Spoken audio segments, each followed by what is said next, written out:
लोग जो है वो हमारी सबसे बड़ी पूंजी है और वो हमारी सबसे बड़ी ताकत है। वक्त बनाना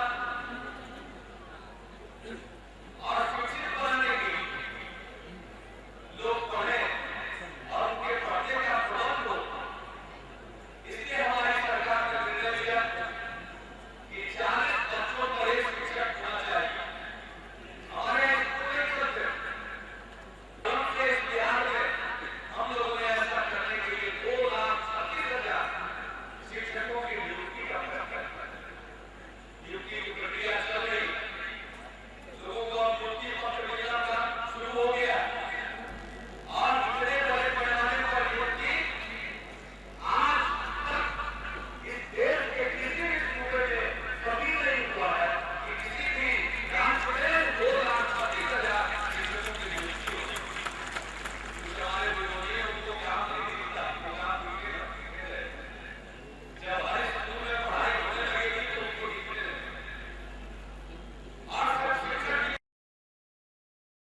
स्कूल भवन के निर्माण पर हम लोग कर लो, अब प्राथमिक विद्यालय में कम से कम 7 कमरे का निर्माण होगा, उसमें शौचालय का प्रबंध होगा, पीने के पानी का प्रबंध होने के लिए चापाकल लगेगा और उसकी जहां दीवारी बनाई जाएगी। और इसके साथ साथ जो गिरते भी योद्धा अभियान हो गया, उसको बनाने के लिए रसोई घर भी बनेगा। आजकल स्कूल में क्या होता है, बच्चे जाते हैं वो अपना थाल पीते रहते हैं, हम आपको तो खिचड़ी बना देगा, पढ़ाई बना, हम उसका इंतजाम अलग होगा ताकि समय पर भोजन लोगों के बीच में बनकर सामने आ जाए और बच्चों को भोजन दिया जाए। तो प्राथमिक विद्यालय की व्यवस्था ऐसी हो और आर्थिक जगहों को देख सके, भक्त की जगहों को देख सके, इससे उनको घुमाने के परिभ्रमण के लिए हर स्कूल को पैसा दिया जा रहा है ताकि हमारे गांव में रहने वाले लोगों को अक्टूबर महीने में सर्वे कराया गया पिछले साल 2006 में, तो मालूम हुआ कि अब प्रति स्वास्थ्य केंद्र औसत एक महीने में 3,000 से ज्यादा मरीज जा रहे हैं। यानी 10 महीने के अंदर मरीजों में 100 गुना वृद्धि हुई। इसका और लोग अब सरकारी अस्पतालों में जाने लगे, वहां डॉक्टर है, वहां दवा। तो ये काम हम कर रहे हैं मानव संसाधन के लिए, मानव संसाधन विकास के लिए। लोग हमारी पूंजी है, उनको स्वस्थ रखना, उनको शिक्षित रखना।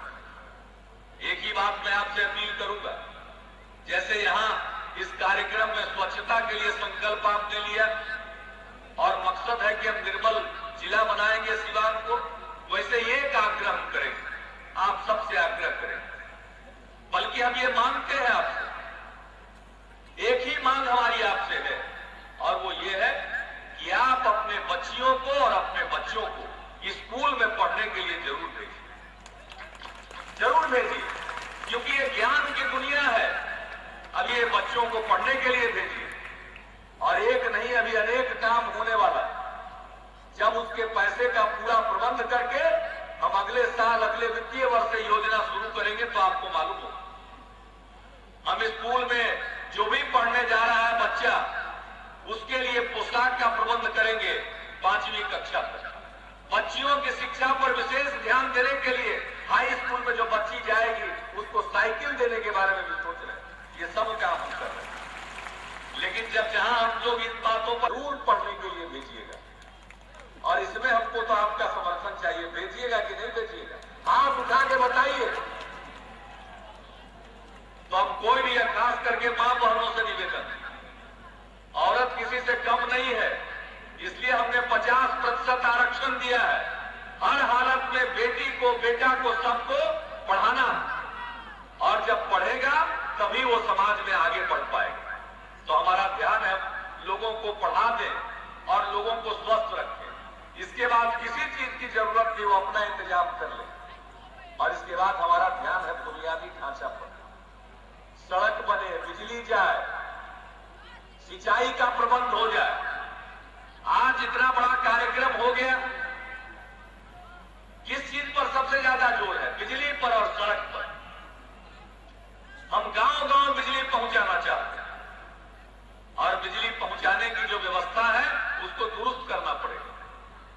ट्रांसमिशन का लाइन यानी पारेषण के लिए, बिजली को भेजने के लिए, बिजली के वितरण के लिए लाइन ठीक करना पड़ेगा, ट्रांसफार्मर लगाना पड़ेगा, लाइन दौड़ाना पड़ेगा। उसके लिए सबसे अधिक धनराशि खर्च की जा रही है। हम लोगों का लक्ष्य है कि हर गांव में हम बिजली पहुंचाएं और लोग बिजली का प्रयोग करें। 500 की आबादी तक के गांवों को पक्की सड़क से, बारहमासी सड़क से जोड़ेंगे। सब नदी नाला पर पुल पुलिया बनाएंगे ताकि जब सब गांव सड़क से जुड़ जाएगा तो और बिजली का प्रबंध हो जाएगा तो गांव के अंदर किसान जिस चीज की खेती करना चाहे वो करेगा और अपने उपज की वो ज्यादा कीमत प्राप्त कर पाएगा। इसलिए बुनियादी ढांचा के विकास पर हम लोगों का जोर है। हमारे सरकार की कुछ मंत्री आलोचना करते हैं, मेरी आलोचना करने के बजाय जो केंद्र की सड़कें हैं उसी को ठीक करवा दें। अब तो नेशनल हाईवे ठीक नहीं हो रहा तो हम राज्य सरकार से पैसा लगा रहे हैं कि राष्ट्रीय राजमार्गों को ठीक कर दें, बाद में उनसे पैसा का हिसाब किताब करते रहे। तो मेरी आलोचना करने के बजाय जो नेशनल हाईवे जितना है उसी को ठीक करवा दें। तो उस नेशनल हाईवे की बात हम नहीं कर रहे। प्रधानमंत्री ग्राम सड़क योजना की बात नहीं कर रहे, बाकी का जो सड़क है उसकी बात हम कर रहे हैं। उसमें 3000 करोड़ रुपया खर्च करने जा रहे हैं। तो सड़क ठीक बन जाएगा, बिजली का प्रबंध होगा, सिंचाई का प्रबंध होगा।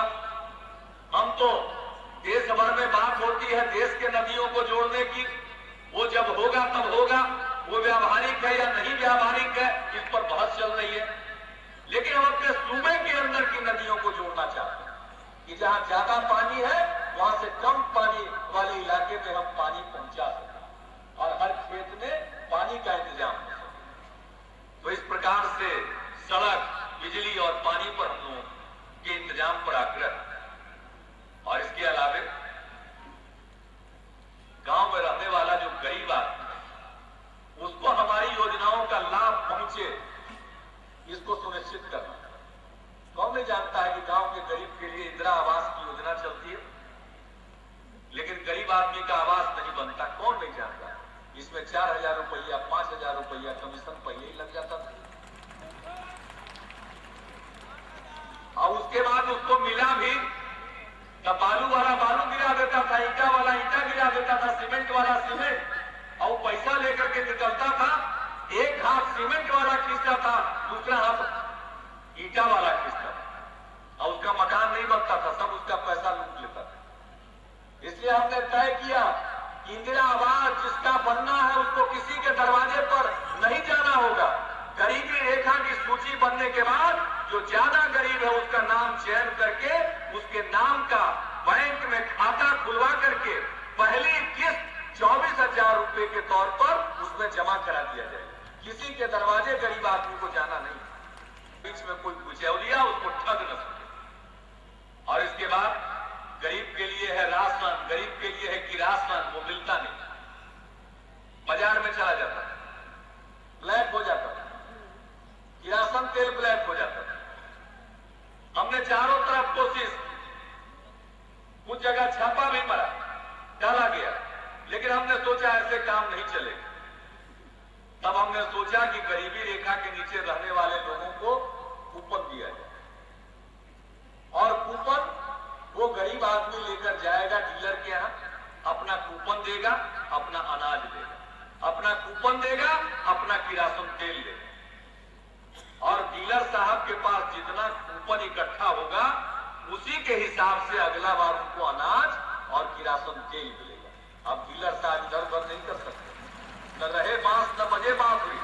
कूपन जब उनके पास रहेगा नहीं तो कहां से मिलेगा? अब कूपन रहेगा गरीब आदमी के हाथ में, तो गरीब आदमी के हाथ में कूपन रूपी हथियार हमने दिया और किरासन तेल गरीबी रेखा के नीचे वालों को 5 लीटर मिलेगा, लेकिन जिनका नाम गरीबी रेखा के नीचे नहीं है उनको भी किरासन तेल मिलेगा, उनके लिए भी 2.5 लीटर। ऐसा नहीं है कि वो साफ हो गए।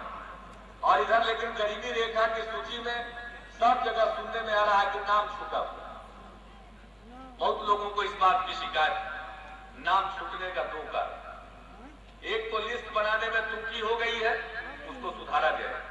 गलत आदमी का नाम अगर छूट गया है और सही आदमी का नाम छूट गया है तो उसमें सुधार होगा, जांच होगी, गड़बड़ी करने वाले पर कार्रवाई होगी। लेकिन ये 13 अंक, ये सर्वेक्षण हुआ भारत सरकार के आदेश पर, घर घर सर्वेक्षण, और 13 पैमाना भारत सरकार ने बताया, उसके आधार पर सर्वेक्षण हुआ। और उस सर्वेक्षण में सब परिवार को अंक दिया गया। ये सर्वेक्षण जब पूरा हो गया तो हमारे पास निर्णय लेने के लिए विषय लाया गया कि गरीबी रेखा को कितने अंक पर माना जाए। हमने देखा, हमने कहा भारत सरकार से परामर्श हो जाए, योजना आयोग से परामर्श हो जाए, क्योंकि हम कूपन योजना लागू करने वाले हैं, तो गरीबी रेखा के नीचे जितने लोग हैं सबको कूपन देना है और उनको बीपीएल के दर पर अनाज मिलना है। तो भारत सरकार से जान लिया जाए कि ये कितना अनाज देंगे और कितना गरीबी की रेखा के नीचे सूची बनाई जाए, किस अंक पर इसका निर्धारण किया जाए। भारत सरकार ने काम चला, इसके लिए हमने योजना आयोग से मुलाकात की, बैठक की, और अभी 1 सप्ताह पहले हम प्रधानमंत्री से दिल्ली गए यही मिलने के लिए, इसी बात को लेकर। हमने कहा कि केंद्र सरकार अपनी जवाबदेही से हट नहीं सकती। आखिर आपके आदेश पर सर्वेक्षण हुआ है और मेरी समझ से 13 और 16 में ज्यादा का फर्क नहीं, और 16 तक हम माने तो बिहार में 46 लाख गरीब परिवार है गांव में, और शहर का सर्वेक्षण होगा तो 10 लाख 12 लाख उसको जोड़ लीजिए, यानी लगभग 98 लाख 97 लाख से लेकर के 1 करोड़ परिवार गरीब। लेकिन भारत सरकार हमको अनाज देगी मात्र 65 लाख परिवार के, तो 35 लाख परिवार छूटा हुआ है। इसकी लड़ाई हम लड़ रहे हैं, हम पूरी कोशिश कर रहे हैं कि लोग मेरी बात को माने। हमने राष्ट्रीय विकास परिषद की बैठक में भी गरीबी रेखा के सवाल को उठाया, हमने प्रधानमंत्री जी से भी इसके लिए निवेदन किया और उन्होंने बैठक रखी। अब यह विषय ऐसा है जिस पर केंद्र सरकार में भी चर्चा शुरू हुई है। हमारे जो केंद्र सरकार के मंत्री हैं, जो मील मेघ निकालते रहते हैं रोज, मैं उनसे निवेदन करूंगा कि गरीबी रेखा के प्रश्न को पकड़िए। ये काम नहीं चलेगा कहने से कि बिहार में अनाज का उठाव नहीं होता था। नहीं होता था अगर अनाज का उठाव, तो इसके लिए जिम्मेवार वो लोग हैं जो कल तक शासन में थे। हमको अनाज का उठाव बढ़ाना चाहिए, हम तो चाहते हैं कि गरीबों को अनाज मिले, इसलिए हमने उनको कूपन दिया। हम चाहते हैं कि गरीब के लिए जो किरासन तेल है वो उनको मिले, और इसके लिए हमने उनके बीच कूपन वितरण का कार्यक्रम प्रारंभ किया। इसलिए अब तो सबको अनाज मिले, अब तो अनाज चाहिए। अब ये कहने से काम नहीं चलेगा कि मात्र 65 लाख गरीब है।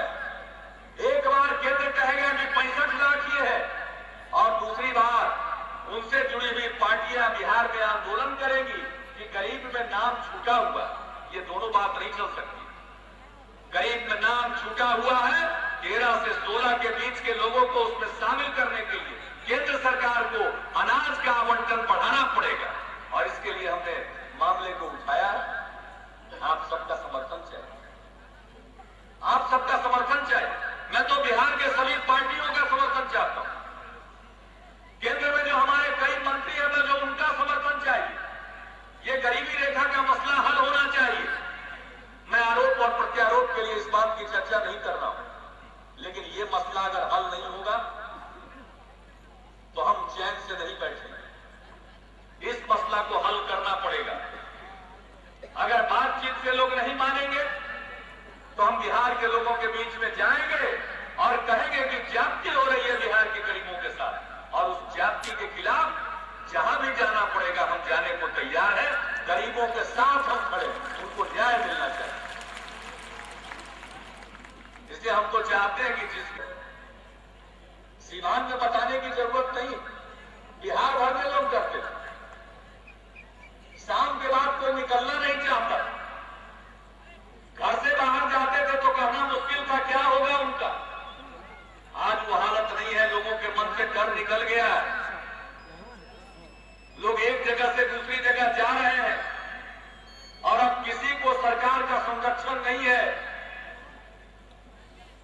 अब अगर अपराधी अपराध करेंगे तो उनको कानून के हवाले किया जा रहा है, अदालत के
जनता इस बात को महसूस कर रही है कि सही मायने में सुशासन के लिए पहल हुई।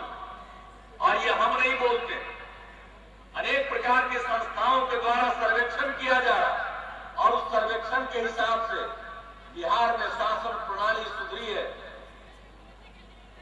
अब काम होने लगा। उस हमारी पुरानी बंद चीनी मिलें, चीनी निगम की मिलें, उन मिलों के लिए उपाय सोचा जा रहा है। अभी काम शुरू हुआ। हम नहीं, हमारे पहले की सरकार ने लिक्विडेशन पर हाईकोर्ट में प्रस्ताव रख दिया। अब तो हम लोग कोशिश कर रहे हैं कैसे रास्ता निकालें। स्टेट बैंक ऑफ इंडिया की संस्था एसबीआई कैप्स, उसको वित्तीय सलाहकार नियुक्त किया है राज्य सरकार ने। वो फैसला करेंगे, वो आकलन करेंगे किसी चीनी मिल का कि कितनी कीमत और क्या करना है उसके बारे में। तो एक पंचरुखी का नहीं, चीनी मिल निगम से संबंधित जितने बंद चीनी मिल है सबके ये सरकार चलाएगी, नए चीनी मिल भी लगेगी। तो ये सब काम हो रहा, निवेश भी होगा, सरकार निवेश करेगी। नई जो पंचवर्षीय योजना आएगी उसके लिए सरकारी निवेश हम लोगों ने तय किया है कि 58,000 करोड़ रुपए का होगा। अगले 5 वर्षों में 50 लाख रोजगार के अवसर पैदा किए जाएंगे। तो हमारी सरकार इन चीजों के लिए कटिबद्ध है। आप सबका सहयोग चाहिए। हम एक ही चीज आग्रह करेंगे, बिहार बनेगा और बिहारियों की ताकत पर बनेगा। एक ही हमारा आग्रह है कि समाज में शांति और सद्भाव होना चाहिए। सारा काम हम लोग करेंगे, लेकिन एक आग्रह, और वो आग्रह है कि यहां सद्भाव का वातावरण, हिंदू मुस्लिम एकता का वातावरण, विभिन्न जातियों के बीच में सद्भाव का वातावरण, और सब लोग मिलकर नया बिहार बनाएंगे। हम सब के लिए, हमारी सरकार सबकी है, चाहे हिंदू हो या मुसलमान, सिख हो या ईसाई, चाहे दलित हो, अति पिछड़ा, ऊंची जात के लोग हो, औरत हो या मर्द,